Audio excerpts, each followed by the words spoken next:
Each year, more than 500,000 women have hysterectomies. In today's Health Matters segment, we're discussing the options surrounding women's reproductive health.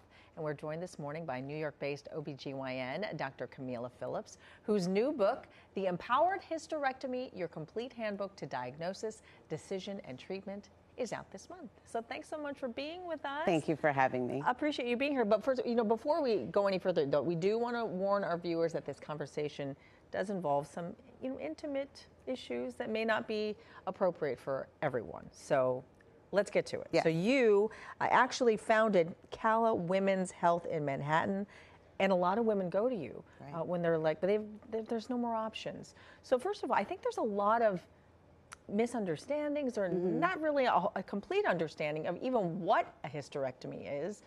So explain for those who aren't completely familiar what it is. Exactly. So a hysterectomy is the removal of the uterus. And so many people come to me because they feel like they've exhausted all their options. And that's the purpose of the book, is to really empower you with knowledge to know that there are tons of options outside of having a hysterectomy, and really to dispel the myths that it's going to throw you into menopause or somehow change your value as a woman if you decide to make this decision.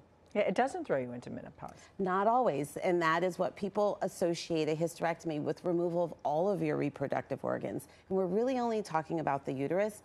Often the ovaries remain. Okay, so what are the symptoms that women should be paying attention to that would even lead them to go to their OB-GYN to ask them, maybe this is something I need to consider? Yeah, so culturally, we've really grown up to think that your period should be very heavy, very painful, essentially take over your life. And that's not the case. So if you're ever experiencing heavy bleeding where you're using a diaper or double protection or laying a towel down, or your periods are so painful that you can't brunch with your friends or even are passed over for promotions, that's the time when you really need to talk to your OB-GYN. We're also hearing that fibroids are one of the main reasons. First of all, talk about what that is and when they should go talk to their doctor about it. Yes, so the range of fibroids is really extraordinary for women.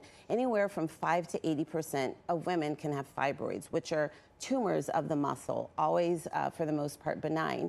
They can cause heavy bleeding, bloating, infertility, and I talk in the book about a patient that I met who literally looked 10 months pregnant, disabled from fibroids. Wow. And what about endometriosis? Endometriosis. So that's another really common reproductive issue, really hallmarked by inflammation. People often present with pain using the bathroom, having bowel movements, gastrointestinal conditions, infertility as well. So there's a lot of overlap. If you have these symptoms, please talk to your OB-GYN. What is the treatment for that, though? Yeah, so there's really a range of treatments, which is why I am so excited about the book. There are non-hormonal, hormonal, and even really holistic treatments that people can consider before having a hysterectomy.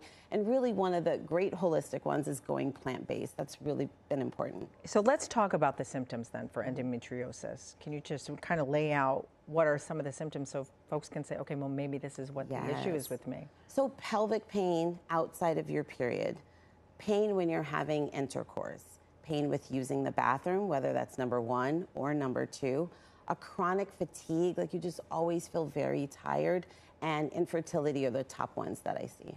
I think a lot of times, like we were saying in the beginning, women are afraid to ask the questions. What would you say to women about how they can better advocate for themselves? Right. I think this is where education is really important. Being able to come into the office and say specifically, hey doc, I think I might have symptoms of endometriosis.